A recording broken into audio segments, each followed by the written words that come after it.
Hey, this is Steve in Dallas, Texas. It's Saturday morning, my friend, and you are listening to Light Talk. Yeah, good morning. This is Stan coming to you from Gainesville, Florida. And today we discuss the death of additive mixing, cable storage, design assignments, and Power Distro racks, all on Light Talk. And this is David coming to you from the beautiful Belmont Shore neighborhood of Long Beach, California. And if you don't already know, you are listening to Light Talk, and we are the Lumen Brothers. That's right. Steve, Stan, was it called and David. Something before it was called Long Beach? Long Beach. I mean, that's clearly not a Spanish name. It's Long Beach. No, it's not Pomona or Corona or the other, Los Angeles, right? It's not a Spanish name. No. It's not San something or And the Los reason why something. it's called Long Beach is because it is a long beach. It is. I've walked it. It's a very long beach. It's very wide and very long. With lots of long ships The on long the ships horizon. that are still parked out there, the docked up. Wooden ships on the water. Right, there you go. Remember that song? Yes, Yeah. yes. It's an old Crosby, Stills, Nash song. Welcome, everyone, to episode 262, our second episode of season 6. Season 6, that's crazy. Yeah, I know. Season 6, it's a happening thing. 262. How many seasons did Steinfeld go? Seinfeld. That's a good question. Look Yeah, that up, yeah. somebody. Did they go? They go more than 6 seasons? I think we should follow the wisdom of Seinfeld. Well, Seinfeld, I think, went 12 seasons. Oh, No. we got some time there to go. Just Look kidding. it up. Someone look it up. Coming to you from the Shady Rest Nursing Home. Yes, that's our oxygen tanks in the background wheezing. Let's start off the day with some news, and there's lots of news today. First of all, boy, the Grammys were last Sunday night, and what a change from the week before. Nobody was assaulted on stage at the Grammys. Maybe they should keep doing them in Las Vegas.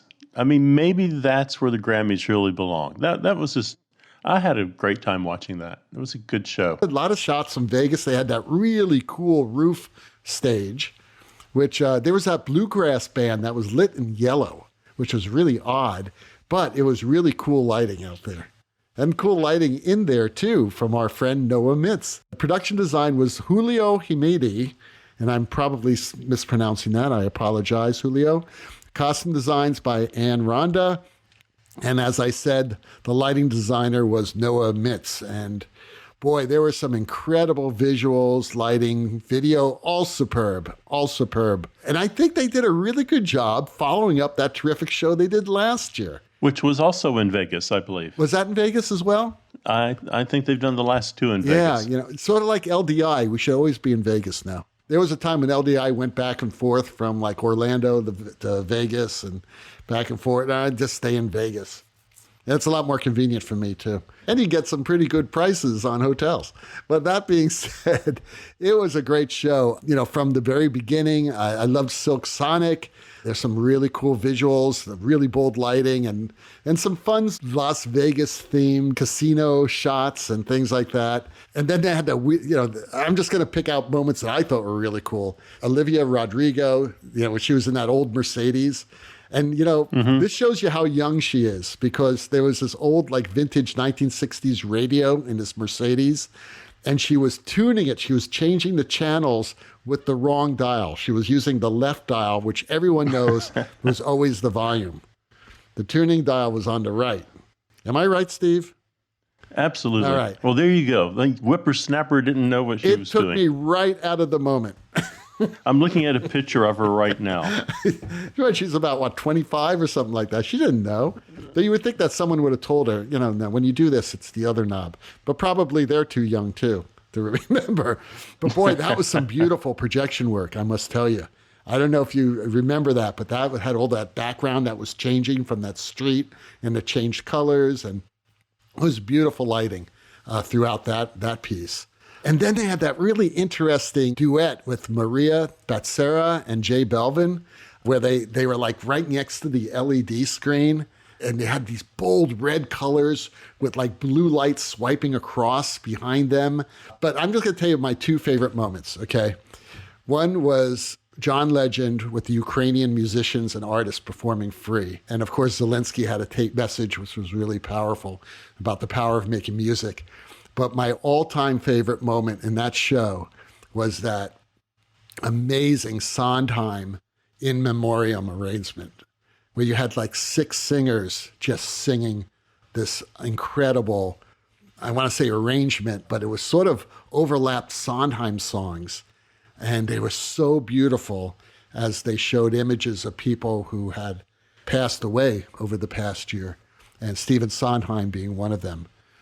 That was beautiful. How about you, Steve? What stood out for you? Well, clearly you have no idea what you're talking about because it was Ladisi. I think I'm pronouncing her name right. The young lady from New Orleans who sang Neme Keat. That was just That great. was awesome. The New Orleans, yeah. And also John Baptiste. Yes. Yeah. I mean, man, he rocked the house. I mean, both of those. I mean, beautiful lighting behind both of them also. It was just everything the Academy Awards were not. and maybe it's just because I'm more interested in the music industry than I am the film industry. But it was good. I think, the Grammys had some rocky roads in the past, but boy, I mean, last night was just solid and tasteful and everything just as smooth as could be. I just think the Grammys have their act together. Trevor Noah, he came out and he said, tonight is a bunch of concerts. It's like tied together by some awards, but it's really a night of music. And it is. Well, maybe that's it. I don't want to look at film clips. I want to look at these artists on stage and the moment they're up there. There's so much happening in the world, and musicians really capture that. And maybe because you can write music fast, and you can't create a film fast. Okay, so what about the wild card? And that was Curtis Stewart, the violinist. Oh, yeah. That was just, I'd never seen anything quite like that. So I thought that was pretty interesting. Yeah. Anyway, kudos to Noah. What a beautiful design. The entire team, amazing design. And I just love it because they could be so bold in this type of environment. And they were. Moving on from the Grammys, a couple of things. IRTA is having a showcase, and the application is on IRTA.com. Finally, Stan's favorite company, Vectorworks, is sponsoring some design scholarships. Vectorworks design scholarships are now accepting submissions through July 31st. And your students can win up to $10,000. And there are several awards available. And I know that students have to apply.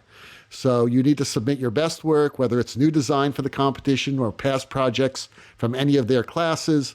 You can find the application on the Nemenchik website or just do a search for Vectorworks Design Scholarships. And that's the news. That's a lot went on this week.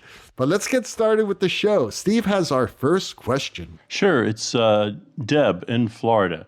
And she asks, we're building a PD, power distribution, 200 amps. Should I reverse the gender of my ground and neutral at the distro? We are a roadhouse. Any other recommendations about power? Well, I think you're on the right track there. A lot of people reverse the ground and the neutral socket on a power distribution. And the idea behind that is that it's going to prevent accidentally tying in a hot phase line into those. But I would also say if you're going to do that, you might as well go ahead and buy yourself a set of turnarounds to have on hand just in case. I mean, when I see a 200 amp power distribution, I'm kind of thinking sound systems. So you may, 200 amps, maybe you'll max it out. But a lot of sound companies run about 60 to 100 amps. So that means that they're probably going to bring number 2 wire. And they may have that bundled up. And so they won't take it kindly if they have to, tear their bundle apart to reverse 2 50-foot cables. So, keep that in mind. Also, if you're wanting to buy some cable to alleviate that problem, you're probably going to look at 2-watt, and that's going to handle about 190 to 200 amps. So that'll max out your power distribution. So yes, reverse the gender of your ground and neutral. Do you guys have anything? That's exactly what we did at Production Arts. There we did exactly what Steve said. That I think it might have even been Steve Terry who started doing that in the early days. I don't know what the history is, but yes, that was a safety built-in safety mechanism, and yes, the turnarounds. When are the geniuses at MIT going to come up with wireless power? Now wait. I have a story. So it's only partially connected to the feeder cable. So at Production Arts, because I've worked from the ground up, right, on all this stuff, when you were sending out new tie-ins, so you'd have the feeder cable, you'd have the turnarounds that Steve mentioned, and then you'd also have what we'd call tie-ins. It'd be a 3-wire set or a 5-wire set of 2-aught or 4-aught.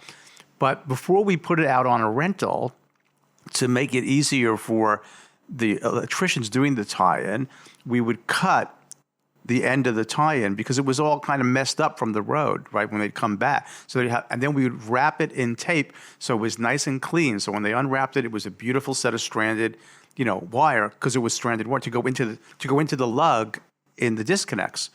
Well, but here's the fun part. See, Terry, if you're listening, you will remember. So we would cut the copper into a bin, and about every month or two, there'd be a whole lot of copper from trimming the tie-ins on the Power Distro. And then we would take the copper, because we had a company that would take the spent copper and give us money. They would because copper has a value. And then we'd take that money and we'd buy beer. So on Fridays, we'd have Beer 30, as it was called at Production Arts, which was funded by the little snipping of the copper on all the tie-ins. So when a lot of stuff came back, there was a lot of copper snipping, and then that's how we sort of financed, some of our jollies. So not necessarily technical information, but just a story. Actually, it is technical information. It is. And it's an important bit, because I left that out. I just assumed the whole world understands that your cable and your tie-in should be copper.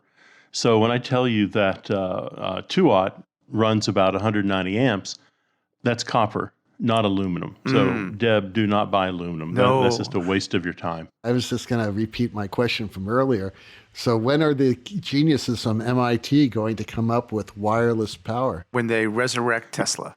You mean like a... Resurrect? Are you kidding me? Well, they get Tesla's DNA and then sort of clone him and then ask him how to do it. Oh, yeah. So you mean like a battery powered? You know about that stuff he did in Colorado, right? He had that whole place out there that burned up. You know that story? No. That's right. Electricity's dangerous. No, there's a whole story about him creating this wireless electricity experiment in the mountains. I think it's Colorado or New Mexico. New Jersey. No. It was out west. No, this is a true story. I'll look it up and send it to you guys. About Elon, about a year from now. Blowing no, it's up true. Mountains, burning down this. No, he set up these two nodes, and waiting for the lightning storm, and he was working on That's not a joke. I'm not making that up. Waiting for the lightning storm. That's yes. It's pretty funny. Hang on. I mean, it's not Clearly, he was celebrating Beer 30. That's right. Damn it, Beer 30. But Stan does have a point. Tesla was doing this when everyone scoffed at him. And what was it? The big was it Westinghouse that did him in? Are they the ones who cut his funding? Well, no. The Westinghouse story is different. The Westinghouse story is his competition. First of all, you have to remember. I don't want to go off on a Tesla tangent, but remember that Tesla worked for Edison. Okay, and Edison was committed to Oh, you're not talking about Elon Musk. Oh. I thought you were talking about Elon. No, he's talking about his good friend, Nick. I'm talking about Nikolai. I know, I get it. Okay, you're talking about the actual Tesla. Okay, got it. Okay, go on. Okay, I'm just going to send you this link to Tesla's wireless power experiment. Well, it doesn't help send our it to listeners. Deb in Florida. So, no, this is important stuff. well, why don't you tell our listeners what it's about? Well, you said when are the guys at MIT going to come up and with I'm this? telling you that they have to resurrect. They have to take the DNA from Tesla if they can find his body, clone him up, and ask him how to do it because he was so close. Okay. And then he died. Oh, damn. Yeah, his laboratory at Wardenclyffe. Okay, that's where it was, featuring 185-foot tower metal bars extending below. He really That's New Jersey. Wardenclyffe is New Jersey. Is it Isn't really? It No, I don't. I think so. No, I don't think so. Wardenclyffe Tower, 1901 to 1917, right? Also known as Tesla Tower, was an early experimental wireless transmission station built by Nikola Tesla in Long Island, not even New Jersey. Oh, it was Long Island. That's where I was born. You're a little bit too far west, Steve. Well, he wanted to stay Still there New where there York. was pizza. But there you go. That's interesting. I will. No, read keep about this- it. There's a document. I see the I like tower. to That's watch Tesla awesome. documentaries. Oh my God, this thing is huge. No, I'm telling you, he was on the road to figuring it out. Man. And no one could figure it out after him. Okay, well that's Well, interesting. he was a genius Yeah. because if you think, I mean, he really was a certified genius, and he died penniless. He's an interesting story. Well, who's going to give him money to develop free energy? Well, okay. None of the Well, robber barons are going to do that. So I'll give you the encapsulating story, the Edison-Tesla rivalry. Tesla's working for Edison. Edison is totally locked into DC power. It's got to be DC. It's got to be DC because of that. And he was right. But Tesla saying, I think there's another way. He develops an AC motor, an AC system. And Edison's like, no way. That takes so much voltage. It's never going to be safe for people in their homes. Well, so what happens is George Westinghouse, right, as Tesla quits Edison's labs, goes to work for Westinghouse to compete with Edison. And there's a rivalry. If you read the history, it's phenomenal. Edison is demonstrating how to use his DC power because he invents the electric chair for execution. Oh my God. Okay, this is all true. Well, that's why you need that high voltage. Okay, and he does these public demonstrations, and people see the electricity and how it killed inmates. I mean, it was gruesome. And then, so the idea of electricity scared the shit out of people. So what Tesla comes up with is what we have today. He says, look, you don't want to have electricity in your house. You want to have professionals creating electricity in power plants and distributing it to you safely. In other words, Edison's idea was you have a DC generator in your basement, and many homes did, right? And you put oil or whatever fuel to run the generator, and you have DC power direct out of the outlets. And early homes had that. And Tesla said, no, we're going to do high voltage power. We're going to have plants around the country, and we're going to distribute it. And that's why you have all these wires scarring the landscape, is because of Nikola Tesla. There's more to say about that, but Tesla won, and the way he won was the bidding for Niagara Falls. That was Edison and Westinghouse, okay? And Tesla and Westinghouse wins with their generator that Tesla designed. It's a fabulous story. Wow. I was just scanning over this article in Wikipedia about it. There did have something in Colorado Springs. That's the one I'm There's thinking. a photograph of it. It's wild. It's called a Magnifying Transmitter, Colorado Springs, That's right. in 1899. Photo is a double exposure. It's wild. Just look at it on Wikipedia. It's crazy. I know. I've watched a whole documentary on it. That's some kind of power distribution right there, baby. Yeah. We need that for the theater. And I needed it the other night when I was setting up my equipment, and I realized that I was setting up like 30 cables to my keyboards and saying, there's something wrong here. There's got to be an easier way. And did you feast on pork after the show? We played for pork. We actually played for pork. It was awesome, man. Kosher pork, I bet. No, it wasn't kosher. This is not kosher. This is out in the middle of nowhere in Southern There's California. no such thing as kosher pork. Yeah, exactly. But yeah, I mean, it was a happening thing, let me tell you. But okay, so Carl in Germany writes, is additive mixing a thing of the past now that we have LEDs? Well, Carl, no. Next question. No, seriously. First when I read this question, I was like saying, well, Carl really actually means subtractive mixing, because subtractive means gels and, and all that. And actually, additive mixing happens when you have two lights that have different colors and they mix in the air. And you get a third, and you get a third color. That's additive mixing as well, right? So Carl could mean a lot of things. Yeah, but even with an LED, you LEDs turn up different colored mixing. LEDs, and Yes. you're adding them together to make a third color. Unless you're using moving light with a one-color LED engine and you're using subtractive mixing, right? Like the old school or does, refractive CMY. mix. Right, or refractive refractive mixing. So anyway, the answer is no, additive mixing is not a thing of the past, because we're dealing with additive mixing when we decide what color we want a multicolored LED fixture. And also, even with LED lights, if two lights are pointed in the same general area, they're going to mix additively. Additively, sure. Actively, that's good. I like that. Actively. They're going to actively mix. Or additively, yeah. Right. And subtractive mixing is not a thing of the past, because we still have fixtures out there that We use filters. Yes, we use filters. We have a LED engine, that's a one-color LED engine, and then there's a CMY filters in front of it. So no, you still need to know both. And I think that in schools, this is the challenge, that we need to be teaching both of these things. And students have a hard time wrapping their heads around it because they're trying to learn something new, and they may not know about either, I mean, I didn't know about color I think mixing. I told you guys, I had one student, my first student, who never used the gel. Yeah. A graduate student. Yeah. But Only they need used to know LEDs. about both. They need to know about subtractive mixing. So am I missing something here, or is it really that simple? I think it's that simple. Okay.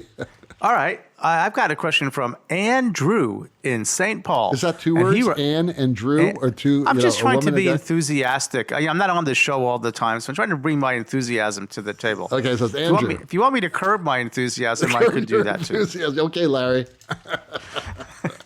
So Andrew in St. Paul writes, how do you make design assignments for your students? You mean, what's the recipe?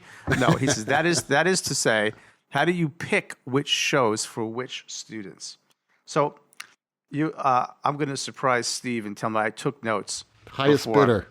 Whoever No, pays you the most. I have my notes on this, my answers for this question, All right. and I have 5 points. And I'm going to read the 5 points, and then I'll elaborate a little bit on each one. 1, the larger matrix. 2, weaknesses and strengths. 3, the correct dose. 4, product versus process. And 5, ready for the hot seat. So let's talk about the larger matrix. Simple. It's complicated. Okay, it's an alchemy of things, and so many. It's like a constellation of stars that one considers about not just the title of the show, the teams, the chemistry, the who, the experience, the level of. There's just a lot of factors that are in the bucket. Let's just say. Okay. Then I say weaknesses and strengths. So I have this philosophy for a student. There's a value in a student doing something that you think they are strong at because they use that muscle and it gets stronger, right? And there's a certain confidence building aspect when a student is doing something that they feel confident in. On the other hand, this is like the Tevye answer. Okay, so on the other hand, school is a place to build strength. So you might look at a student's weaknesses and say, boy, this title would be really good for this student because they could really grow from it. And in that case, you go back to 1 and go, well, given the complicated matrix, is this the right scenario and the right schedule, the right amount of pressure where the student can build that muscle without it affecting their level of confidence? Okay, the correct dose. So all of those things, there's going to be stress, there's going to be success, there's going to be time constraints, there's going to be, how is the title something they're familiar with, not familiar. So I think of that, giving them the assignment is a dosage, right? And is this the right dose for this student at that time for their benefit, for their growth and development? Product versus process. Let's say the student has a really good design process and you've seen it, and that really works well for this title in this situation. So that might be a plus. On the other hand, if the student has sort of a weak process, or it's sort of maybe more haphazard, but they have a really good eye and they end up getting a really good product, well, what do they need? Again, it's back to the weaknesses and strengths. Where will they benefit the most in that scenario or from that piece? And lastly, and then I'll probably have a little et cetera there, ready for the hot seat, because it is stressful. So I never want to put a student too deep in the end of the pool where they're going to drown, right, in terms of complexity, or I don't want to put them in a seat where, they're sort of like they're doing it, they're phoning it in. So there's sort of a spectrum there. And then lastly, I didn't have on my list, because the question talks about which shows I pick for them. I am open-minded. When the season comes out, a student will somehow indicate to me, I'll ask them, hey, I would really like to do this play. Or they may have actually proposed that play and it got selected for the season. Who knows? So I do want them to connect to the piece or the title emotionally, intellectually, philosophically. But like the Tevye, On the other hand, sometimes it's good to give a student something they don't want to do. So they have to stretch. They have to be a professional. So they have to learn how to do something that maybe they're not motivated for. And with that, I will relinquish the floor. Beautiful, Stan. I used to go through all that stuff. And then finally I decided, You throw the dice. You throw the dice no, now. I wouldn't throw the dice. I would tell them, this is the season. You contact me. You tell me what show you want to do. And they work it out amongst themselves. Maybe that's a good idea. Something, I must tell you, they've always had, it seems to me, in my experience of doing this for about, about 15 years, my last 15 years of my teaching career, that's what I did. They always seemed to enjoy themselves. There was never friction amongst the production team because they all liked each other. They all figured out who they wanted to work with, and that's how we did it.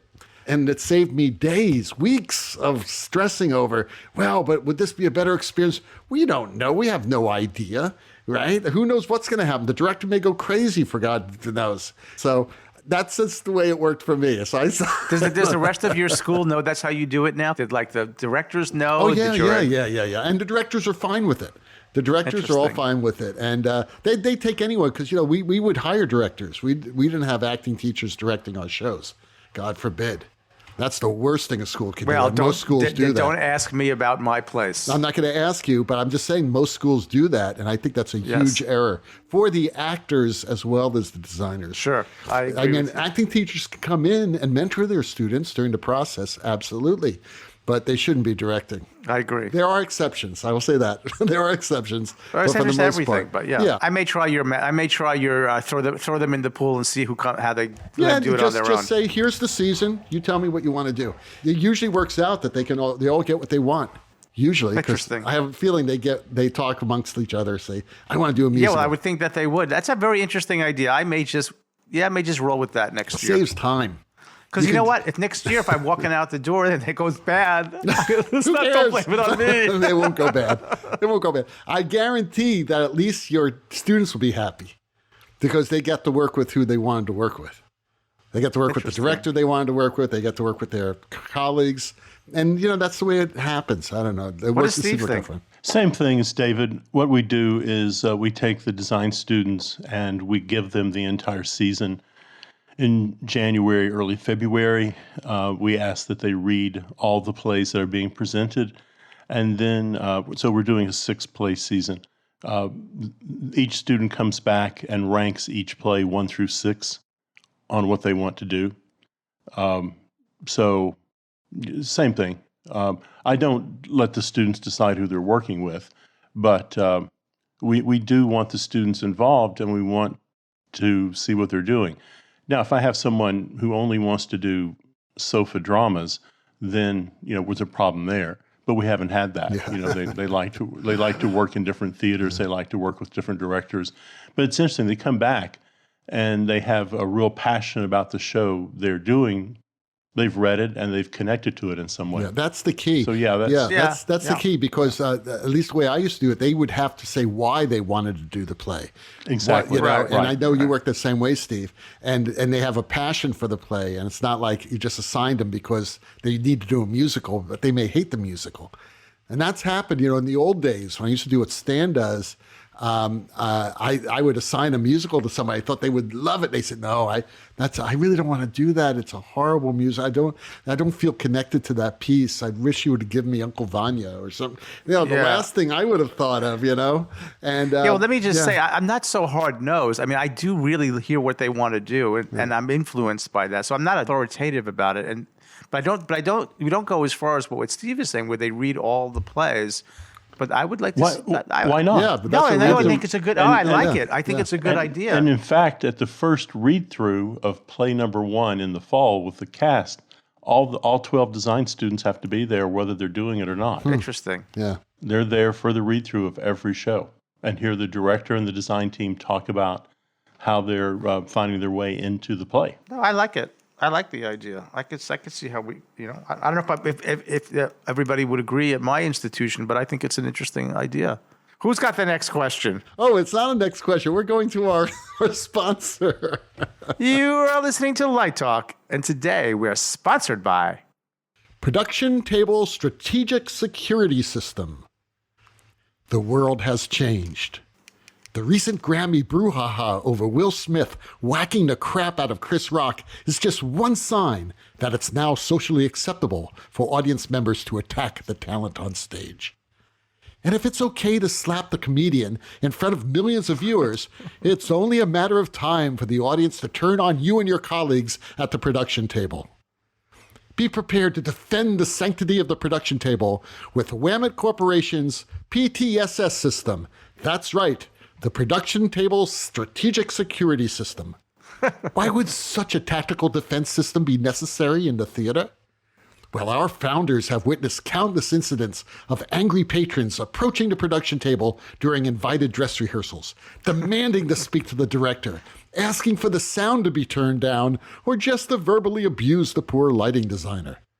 And conflict at the production table is not limited to audience members.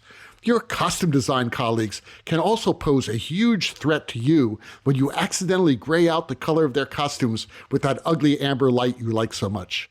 When you hear the clacking of their heels running down the aisle to confront you with dangerous, sharp implements of destruction, just press the panic button on your PTSS system and it immediately creates an invisible wall of impenetrable stink, protecting you and your colleagues. How does it work? The PTSS system uses a ring of air jets that encircle the production table. Upon activation, a military-grade electric air pump jettisons 1,000 psi of the funkiest mist you have ever experienced into the air surrounding the table. Wilmette Corporation scientists have come up with several choices of odors. For a mild warning repellent, try our BO breakfast. Like the pungent smell of an assistant who has not slept or bathed in days, the BO breakfast gently discourages anyone who wants to offer stupid suggestions about how to make the show look better.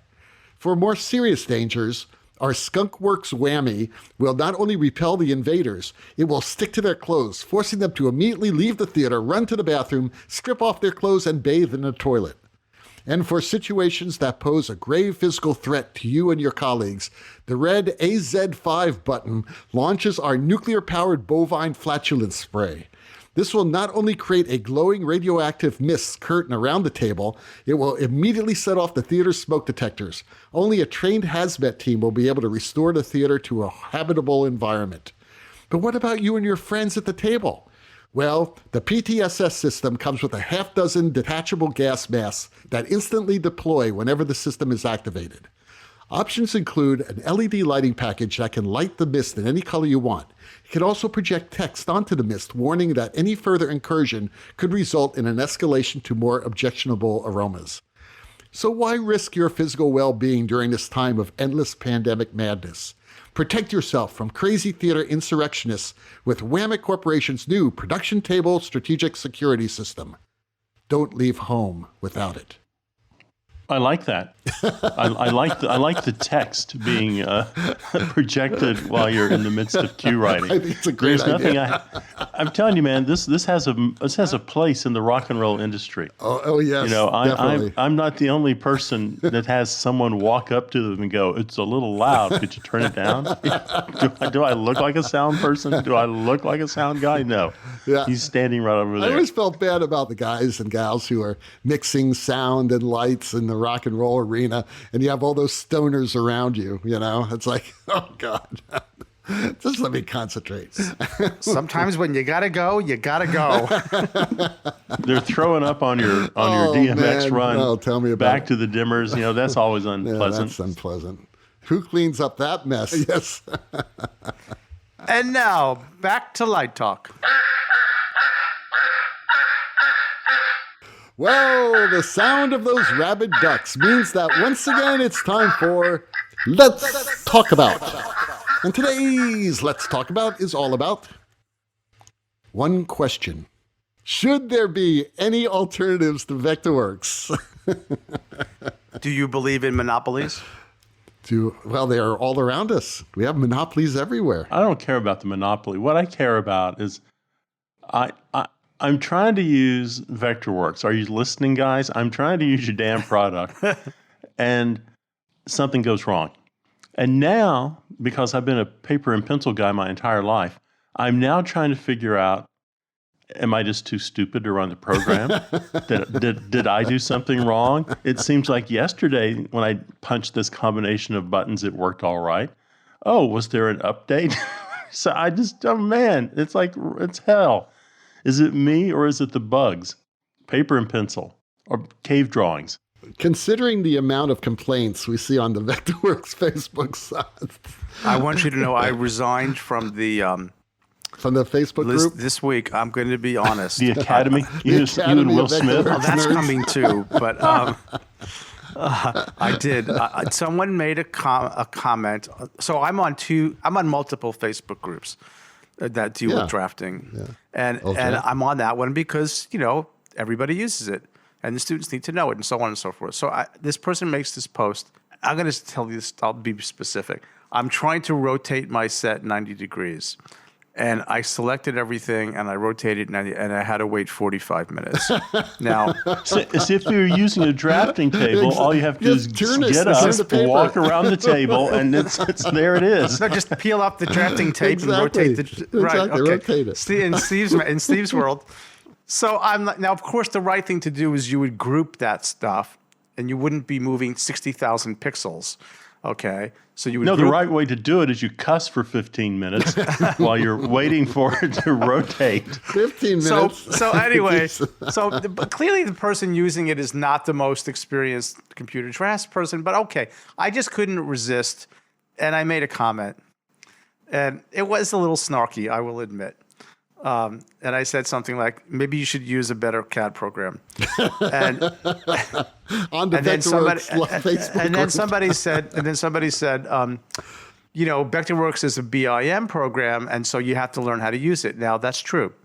So Vectorworks is no longer a 2D CAD program. It is a BIM program. For those who don't know, BIM stands for Building Information Management. It's more than a drawing program. It's a database program. Some of them are 3D. There are models. They're trying much more to be sophisticated. Revit, right? They're trying to. Yeah. That's exactly. Well, Revit is a BIM, Right. and actually, that was my next comment. So my next comment was, well, if you want to use BIM, you might want to take a look at Revit, which is much better program. Okay. Well, then Mark Doubleday, I'm going to say, Mark is the moderator of the group. Well, I know Mark and we've had private conversation. We agree on a lot of things, and he said, "Oh, there goes Stan K again." Nothing constructive to say because I didn't. Right. Did you walk up and slap him and challenge him to a duel? He slapped me down, and rightly so. Because I really wasn't offering a solution, which is what the site is really for. Yes, you were. The solution was the use Revit. No, because it's a Vectorworks Spotlight group. Okay. It's for people who use it. So I was, granted, I'm the guy who does this, so I'm a bit of an instigator. And I thought to myself, I should probably resign from the group. Oh. And I did. So now let me just answer the question. Let me pose a thesis. I know a lot of people, and I've talked to some people, very prolific people in the industry, and about, would you do something else? And the answer I get, and it makes sense, I have so much time and knowledge of how to use this thing, and I have all kinds of things that I've customized for my workflow, that to shift is a really not an efficient thing for me to do. And I get that.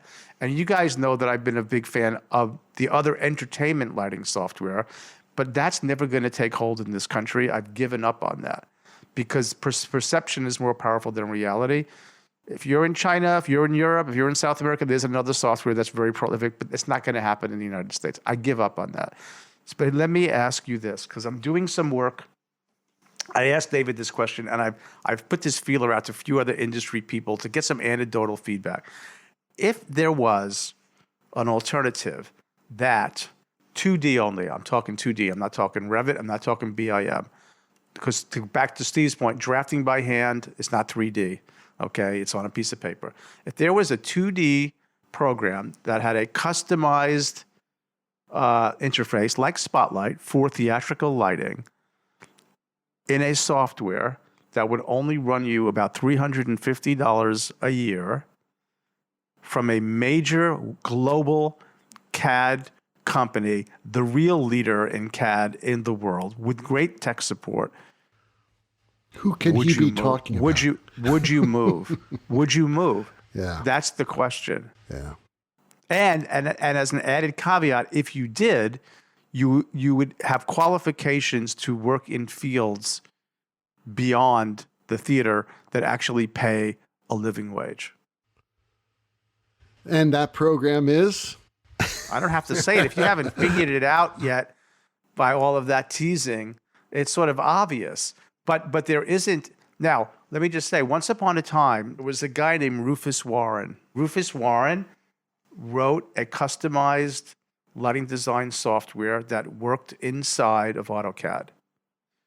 And it never took off because he was one guy with some friends, and it was like a garage-based company. You can look it up. I think he stopped working on it in 2014. And it was actually pretty damn good. And I would say the reason it didn't catch on was price, because it worked inside AutoCAD, which is an expensive program. So right now, I'm working with somebody who develops custom interfaces for, like Spotlight, but for other industries, and wondering, should we build one that would sit inside AutoCAD? And you wouldn't need full-blown AutoCAD, which is still expensive. You could use AutoCAD LT, which is about $380 a year. Because that's 2D, right? It's 2D only. Right. Yes. If you needed 3D, then you got to look at Revit or AutoCAD, full-blown AutoCAD. So there's a large, but full-blown AutoCAD is competitive with Vectorworks, but it's Autodesk. Okay. And if you look at Autodesk, they have a whole suite of softwares now targeted specifically for the entertainment industry. So it's sort of like, have you driven a Ford lately? Now, I got to just tell you my personal story quickly. I started in AutoCAD. There was no Vectorworks. There was no MiniCAD. Most of us started in AutoCAD, and we moved because the industry moved, because this thing called MiniCAD was cheap. Okay, and it made sense, and it did 2D beautifully. The question is it still the right place to be now? I don't know. But I'll tell you what, I've gone back to AutoCAD. But what are you teaching at school? Well, the students still have to do Vectorworks, Right. Obviously, because that's where our industry is stuck. Well, you call it a standard, I call it stuck. Okay. Two things could be right at the same time. You know that. Yeah, I think could they're be both stuck right. in a standard. A standard is just because everybody's a standard. That's not an argument for doing something. Stan called me for some marketing advice because he's given up his dream of becoming governor of Florida, and now that's still on the back burner. That's still on the back burner. Okay. I'm going to come somebody's to got to Florida. do it. I'm going to vote for you, Stan. I'm going to do an illegal We've vote. got nobody doing it now. That's right. You're going to have to go to Mar-a-Lago and bend the knee. Ooh, bend the knee. That's right. Stan bending the knee. I don't see that in his future. I don't know. Maybe if the man holds out an AutoCAD disc to him, you never know. What's it going to take? Look, let me Everyone has interject their this. price. Let me interject this. Our 14-year-old fan, Campbell Shaw, Right. he's listening. Okay. He has tried all the softwares. He's a Vectorworks kid. He's a WYSIWYG kid. He's an AutoCAD kid. He does everything. He's like a genius. He's a genius. Campbell knows, I think, very highly of him. He asked me a question one day. He said, I've got to buy a software. And if you were me and you were 14 starting out today, what would you do? And I said, wow, Campbell, that's a really tough question. I got to think about that for a couple of days. And I thought about it for a couple of days. And I came back and I said, if I was starting out today and I could only buy one software, or which, are you going to be Mac or PC? Like which way are you going to go? If I was 14, I would be in Autodesk world. I really would. As far as getting jobs, you mentioned this earlier, Stan. Yes. I mean, boy, if you knew AutoCAD and Revit, you could walk into any architectural lighting firm and they would hire you in a second. Not just architectural lighting. I mean, it's a skill that of course. pays a living wage. Engineering. I mean, you could be a draftsman for a lot of things, but at least in architecture, you're still doing lighting design. Can be. Yeah. And do you send people? I asked one of my. Do you send people Vectorworks files or do you send them PDFs? Now, it has to work with light, right? I'm looking into all of this, and I'm thinking it might be a retirement project, but it's not that I want to do damage to Vectorworks. It's like, I think our industry needs choices. I think every industry needs choices. They were very good at capturing a market, and they've been very good at keeping the market. And that's part of, and when you create, that's thoughtful. You create a product where banks do it all the time. You know how hard it is to move your money to a new bank? When's the last time you moved your money? They don't make it easy. And it's a business strategy. So it's difficult for people to move. I recognize that. So it's just a fleeting thought. But I just think philosophically, I don't agree with Steve. I think monopolies are bad because you don't get competition is good for progress. It's one of the good things about capitalism, I think, is that when people compete, everybody benefits. It raises all boats. And right now, there's no competition. Okay, well, Steve has our final question of the day. And it's from William in Rhode Island. And William writes, how do you store cable? In a push cart. In a push cart. On a big roll. In a Rolls Royce trunk. I don't know. It depends on each theater. I mean, I know you want a clean answer here. But, I mean, it depends. If you're a community theater, you store it one way. Maybe it's on pegs on a wall. If you're a large production company, maybe you're storing it on pallets or you're storing it in hampers. So, I think whatever's convenient for you. What we do is we store in color-coded hampers. So there's the red hamper. We know that's 10-foot cables. And we can stack that stuff and just move it onto stage. We do road cases the same way so that we can easily move things along and pull things out. But, there just isn't a one way to do it. I've seen people store twofers in buckets, for a variety of reasons. They just store it in whatever's convenient for the way they want to work on that stage. I don't know, how do you store cable in Florida and Long Beach? Yeah, I'm thinking about that. I think we have the color-coded method like you, based on the New York sort of standards and, the colored electrical tape. I think in the light shop, it's pegs. Same thing with twofers. Then there's our electrician has a cart that kind of, and then buckets for twofers, very similar. I think our multi and our breakouts, we do have a cable cart with pegs that you can roll around, and it's got but it requires the kind of, attention to keeping things organized. And so, yes, similar, but I like the colored hampers method, but we wouldn't have any, I don't know if we use hampers for cable. We do that a lot for drapery, but I'm not the electrician, so I can't really give you too much detail. All I know is that I guess I'm going to be waiting a long time until we find the remains of Nikola Tesla and the cats at MIT figure out how to clone him so we can figure out not to use cable anymore. My God. Well, we were figuring it out with DMX. We're pretty close to wireless is pretty reliable now. So DMX cable is... That's low voltage. I know. Well, Tesla would see 110 as low voltage compared to lightning. Well, yes. You just got to step down the lightning. And look what happened to him. He died. Well, the rocking sounds of the Luminoids tells us that once again you've spent another morning listening to three crazy Light Talk addicts.